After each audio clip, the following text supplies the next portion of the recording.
passage of the Republic Act 9400 in 2007, creating the Clark Freeport Zone.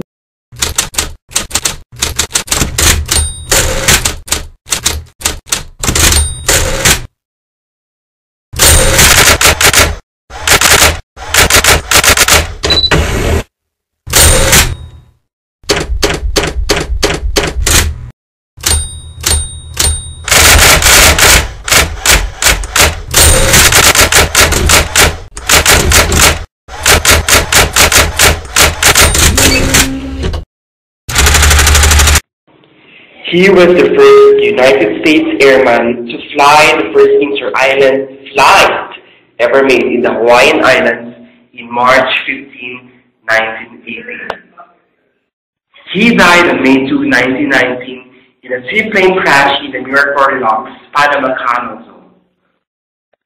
In 1947, the first RB-US military base agreement was inked, integrating Clark Field and Fort Stoltenberg into Clark Air Base Development in Clark in November 1991.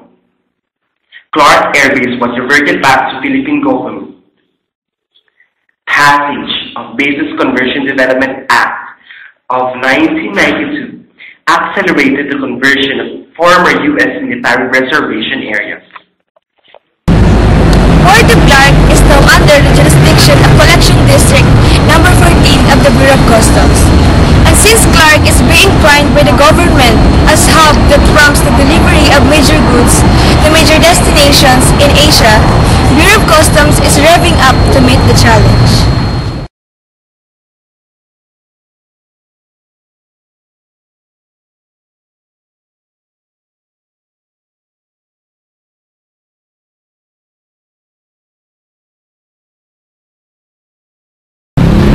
The Port of Clark has mounted its position as one of the highest collecting districts of the Bureau of Customs in the country.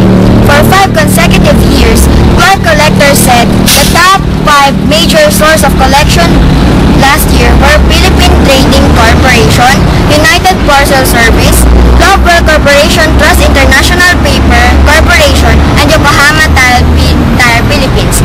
The Port of Clark, the collector said, collected from PTT a total revenue of 533,821,063 pesos and 75 cents, seconded by UPS with a total contributors of 49,341,576 pesos and 45 cents. TIPCO dropped to 33,888,002 pesos, while Yokohama with an average of 19,207,280 and 56 cents. Meanwhile, topping the first of top 5 exporters for the year 2012 were Yokohama Tire Philippines, followed by Phoenix Semiconductor Philippine Corporation, Nanox Philippines Incorporated, L3T International Group Philippines Incorporated, and HLD Clark Steel Pipe Company Incorporation. The growth in economic activity of Clark, as evidenced by the increase of investment and influx of goods, makes it necessary to upgrade the subport into a principal port of entry.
sa trabaho namin, I'm proud to say na X-ray.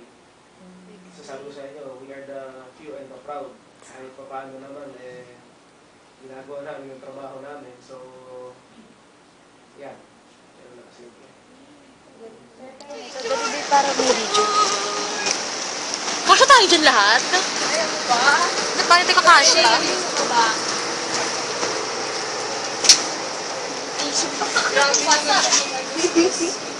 Thank you po.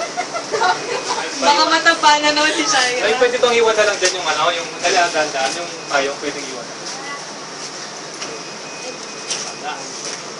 Hawak kayo, hawak ka. Isa-isa. Wala ba? They are named as the protect guard. And to ensure the efficiency of collection and ease of cargoes and passengers in the port, the President decreed the Bureau of Customs and Guard Development Corporations to work together. I'm Special Agent 2, Joseph Galang, a licensed criminologist, MPM. I'm the current field officer of this field office. So, welcome to the new generation of customs. We are the few and the proud. Meaning to say, few and the proud, hindi naman kasi basta-basta sa X-ray hindi basta-basta nakakapasok sa X-ray, sa XIP, yung mga kahit customs din. Kasi you have to study hard, you have to pass lots of training and seminar. Kasi ang X-ray is composed not only customs matters, but also technical side. Siyempre, makina yung ginagamit namin. So, nadyan po pasok yung technical aspect. Number 1 is yung radiation safety. Diba? Pag X-ray, mayroong radiation. So, primary concern ng X-ray people is safety. Secondly is maintenance. So, lahat yun, technical. And of course, yung pag-interpret ng images, di ba? Yung X-ray, di ba? May mga images yan. So, another field ng expertise ng mga X-ray people, yung mga nabanggit ko. So, next. So, nabanggit ko kanina, yung imagination nyo. Siyempre, nandun yung purpose or kung bakit pinanganak yung X-ray. Because of this following reasons. So, dito sa apat na main purposes na yan, dyan umiikot yung aming mundo. First and foremost is revenue generation. Diba, lahat naman kayo, meron na kayong customs mind. Ang primary concern ng gobyerno and yung kamay ng gobyerno to collect taxes is, of course, is customs. Second, revenue generating agency ng government. So, paano kami nakakatulong ang X-ray sa revenue generation? Basic. Mas nakikita namin yung laman ng container. And with the result of that, mas ma-assess lang tama yung shipment ng tamang buwis. Hindi makakapagsinungaling ang customs broker pagdating na araw, pag customs broker tayo. Hindi makakapagsinungaling sa amin kung ano talagang nasa loob ng container. Mapaprevent yung misdeclaration, misclassification, undervalue, and other violation ng tariff and customs code. Of course, trade facilitation. Every time na nagpe-present ako sa students, lagi kong sinasabi na yung word na yun bugbog na, yung trade facilitation, kasi masyado siyang general, masyado siyang malawak. Pero in the aspect in relation to X-ray, trade facilitation, basically by the use of X-ray, we facilitate legitimate goods. So, meaning to say, legitimate goods, walang violation, walang diferensya. So, kung walang diferensya, tuloy-tuloy yung takbo ng kargamento. Mabilis. Diba? Ang trend ngayon sa buong mundo, lahat mabilis na, lahat computerized na. So, minsan, nare-reklamo kami mga taga-customs kasi in the spirit of trade facilitation daw, mabagal yung kargamento nila. So, yun ang sagot ng customs. Unless otherwise, kung meron kayong violation, merong illegal, so magtatagal kayo.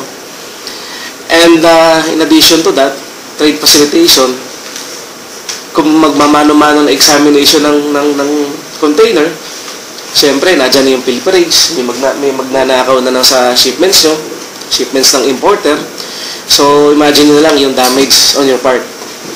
Pagdating ng time na maging broker kayo, for example, or yung problema kung may mawala or something. Siyempre, obviously, hindi na bubuksan yung container, hindi naman nanakawan.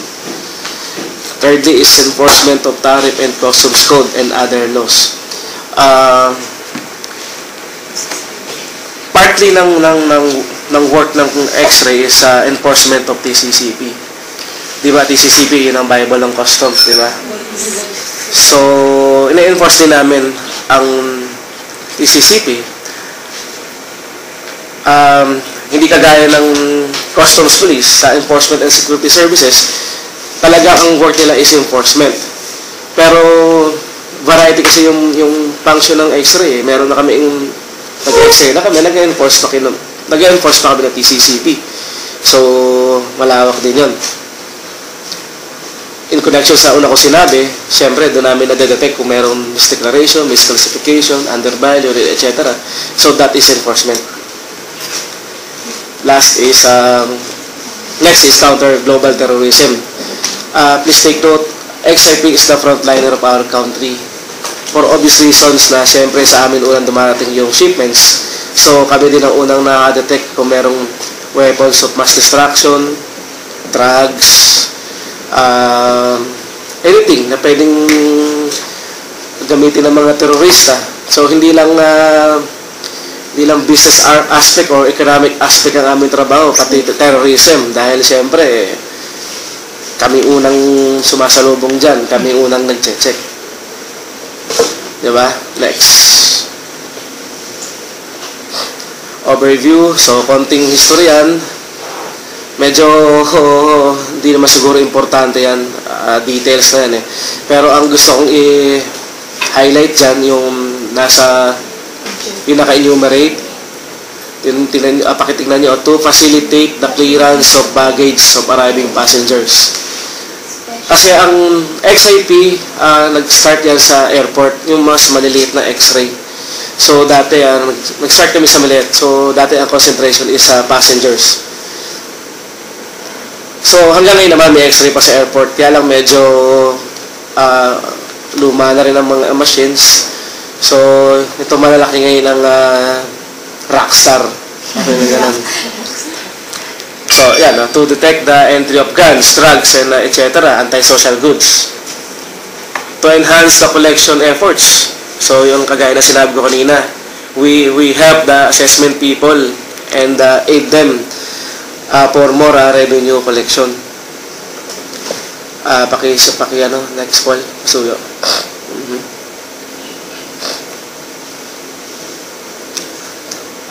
Yun. During 1996, una na-conceptualize ang X-ray. Please take note, diba, na-highlight ko yung container security fee. For you to know na yung pag-process ng documents ngayon, included na rin yung payment ng X-ray. Siyempre, operational reasons, yung cost, at saka binabayaran din yung X-ray kasi ang pag-acquire ng X-ray machine was government to government acquisition. So, I think loan yan ng Pilipinas sa China. So, dyan kinukuha yung pambayad ng mga machine. Kasi mahal lang isang truck na yan eh. It's $40 million. Ganun siya kamahal. So, next. Nationwide, we have this kind of X-ray machine. So, we have 30 units. So, nationwide, equipped tayo ng X-ray na pang-containers. So, types of shipment that may be X-ray. Number one is alerted shipments. Ano ba yung alerted shipments? Sino may idea? Siyempre, yung may derogatory report or basically, may derogatory report. Second, shipments that cannot be examined using the regular examination. For example, puro drums or mga liquid yung laman ng container. So, pwedeng magkasakit yung magbubukas o yung makakaamoy ng chemicals. So, mas maganda, x-ray na lang. Shipment processed under informal entry. In the case of Clark, ang mga usual mga informal entry namin, ang covered niyan, mga scrap materials. So, obvious naman, di ba, scrap, tambak, halo-halo. Hindi mo alam kung anong nasa gitna. So, ginagamitan din namin ng x-ray yan. Consolidated shipments before delivery to consignee's warehouse. Consolidated, di ba, example, yung mga balikbayan boxes sa isang container. Iba't iba yung may-ari niya, di ba? Ang mahirap dyan, halimbawa, isang part lang doon ang magkameron ng problema, nadadamay lahat. Ang beauty or ang advantage sa mayroong x-ray is pwede namin i-single out kung anong particular box or part ng container yung may problema lang. So, pwede natin i-clear yung iba. Kasi ang pinaka-concern namin yung safety ng tao. Hindi kami pwedeng mag-conduct ng x-ray operation kahit na matagalan niya ng isang oras, kailangan mag-clear yan. So, yun ang isa sa mga concern namin. Plus yung mga machine, siyempre kailangan makalkas ito mga ilang $1 billion to yung machine. Ito, nung way back, nung araw pa, siguro 2007 pababa, di ba, ang examination nun is mode of examination is manual, mano-mano, di ba? It will take ilang oras bago nila ibaba yung kargamento. Ano bang tawag doon pag binababa? Hindi, may tawag doon dalawang klase yun, yung may pagbaba ng kargamento, pagbalik ulit. Stripping. Stripping. Stop ulit, parang ibabalik, di ba? So, yun ang pinaka nung araw. Kumbaga mano-mano, medyo matagal, di ba? Ang isa sa mga mission kasi ng X-ray inspection project is kung na-explain sa inyong field officer namin is yung trade facilitation. What do you mean by trade facilitation? Bawa ako, manufacturer ako or manufacturing company ako, kailangan ko na yung raw materials. Ang tagal, siyempre, examinin niya. Hindi naman pwedeng, kailangan ko na yan. Ilabas niyo na yun, huwag niyo na examinin, sasabihin ko sa customs. Hindi pwede, kasi obligasyon ng customs to examine, saka yung to assess kung talagang tama ba yung declared tama ba yung babayaran niya. Kumbaga yung assessment, kasi ang laki ng diferensya, di ba? Matatagalan sa pag-examine. So, ang nangyari, natitenga yung mga produkto nila sa customs, di ba? Hindi katulad ngayon, pero yung explain nga ng field officer namin, yung trade facilitation is para ma-deliver kagad, di ba? Anyway, ang na-explain din siguro sa inyo, ang Port of Clark is a free-port zone. Just like Subic. Kumbaga, ano ba yung free-port zone? They were created para unang-una, isa sa mga purpose nun is to create jobs, di ba? Kaya may yung mga manufacturing companies, yung mga locator dito na tinatawag, they were given parang privilege na mag-import kayo ng mga raw materials, pero wala kayong bayad sa duties and taxes. But may provision, may provided that i-export nyo rin. Kumbaga, yun ang doon tayo na, kumbaga, siyempre, manufacturing company, mga kumpanya, mag-hire ng locals yan. Tayo, alam ba, mga taga rito mag-hire, di ba, mag-create ng jobs, di ba, mag-generate ng jobs dito. Imagine, ilang libo yan, pero mo may trabaho rito. Pero, ang binibigay ng government natin sa kanila, yung privilege ba na mag-import, walang bayad ng duties and taxes. Siyempre, unang-una, kaya wala rin bayad dahil hindi naman for local market yan ini-import nila, di ba? I-export din yan. At least kahit paano nag-benefit yung mga Pilipino rin dahil may trabaho sila. Pero makikita natin, sandali may titingnan tayo dito. Katulad dito, sample lang muna, no? Ito is yung locator dito, si Solid Master ang consignee. Ito yan ang address niya. Hindi makita. Sige, para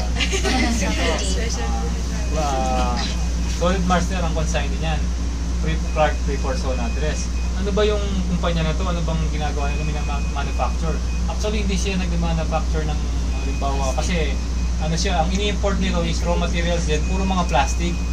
Ngayon, puro plastic. Ang purpose niya is para segregation lang. Parang i-segregate niya, gilingin, linisin, later on i-export din. Kumbaga, nandun pa rin yung pag-export, di ba? Meron pa rin, may ano pa rin na pag-export. Ito yung ano niya, i-export niya ngayon. Yan, i-export na yan. Mga nakasako-sakong ano, nakasako-sako siya mga giniling na mga plastic, mga pellets na gano'n, di ba? Para for production, kita nyo yung ano niya, for ano niya, plastic materials for production. Kumbaga, i-export siya, di ba? Hindi siya rito, hindi siya gagamitin dito, i-export din. So ito, makikita nyo, ano ilang, aware ba kayo sa ano, alam nyo ba yung mga kung ano yung 20 footer, 40 footer? Aware ba kayo ito, 40 footer to, di ba? Ito, it will take mga 2 to 3 minutes yan para matapos yung makita natin yung image kung may mga items na hindi dineclare dyan, di ba? Halimbawa, import, meron items na hindi dineclare dyan, makikita natin kaagad within 3 minutes lang. Kumbaga, yan ang image. Ang trabaho namin is i-analyze yan kung meron bang discrepancy o meron bang nakalagay dyan na hindi naman dineclare. Oo, doon natin kinukulang atensyon. Mas mapapabilis pa. Halimbawa, kung merong discrepancy dyan, ito yung bali ang bukasan yan, di ba? Ito yung truck, ito yung kung saan yung driver banda, ito yung ano kasi, di ba, parang trailer na ano, di ba? So, ito yung bukasan niya. Kung halimbawa, meron siyang dineclare ito, may dineclare siya na, puro ano lang, declaration niya is plastic materials for production lang. May machine pala rito, sinabay. Hindi makikita natin kaagad, makukul natin attention kaagad ng customs examiner para buksan siya. At mapapabilis pa kung mabilis natin ma-pinpoint kung saan yung area na merong problema sa container. Imagine kung wala yan, bubuksan yan, bababa lahat yan, di ba? It will take ilang oras din para na matatagalan na naman yan.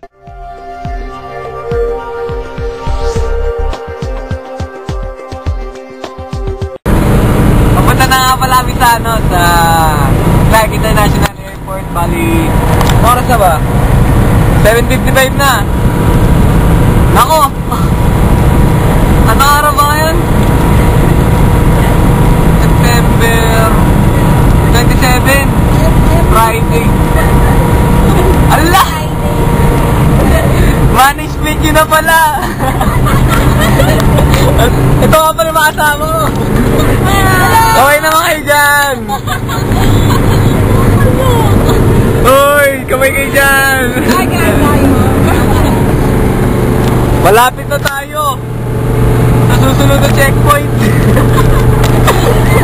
Okay, bye-bye! Driver namin. Ayan si Angelica Daniel. Si Naila Risa Ornos. Si Shaira May Edep Tabareta. Si Karen Cecilier. Si Gaina Ventura. Empat. Si Kylie Javier. Vincent Dialago. Angela Matero. Si Let nandun. Ano pala si Let? Yo, pakinggan nyo to. Trip lang. Halika na naramadali ng talaga. Pangako pagkatapos humihinga ka pa. Dali na pare magliliwanag na kung di ka sasabay maiiwanan ka. Ang isip ay wag na gawin pang dalawa. Dahil isa lang ito, ang gusto lang naman ito ay maging masaya. Para di ka mabato ay iwasan mo kung pananatili sa isang lugar. Ibig ko sabihin ay huwag ka papasakop. Sa takot wag ka papasakop. Kapag nangate, di ka matito isipin mo. Tinipan sa lahat ng karanasan mo dito sa mundo. Bilang tao, gano'n pa rin hindi nagbago. Pinakamasaya yung di pinlano. Kasi pati mo ka alam, nakakatakot pero exciting na exciting. Yeah! Sumabay lang sibat na ng bahala. Oras na subukan lang di ba nagagawa. Minsan lang kaya magpakaligaya.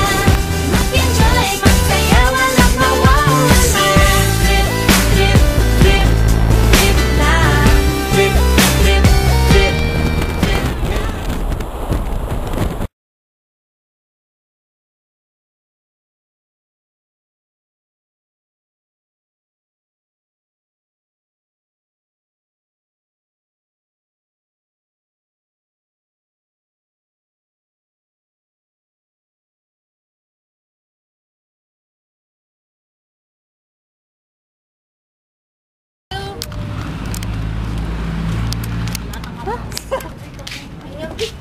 labo, no?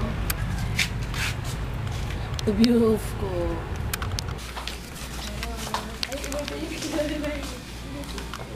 One, two, three.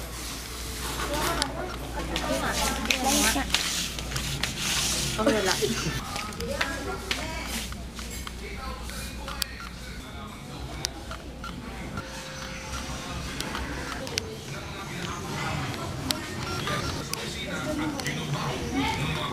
Medyo baso. Sorry. Custom.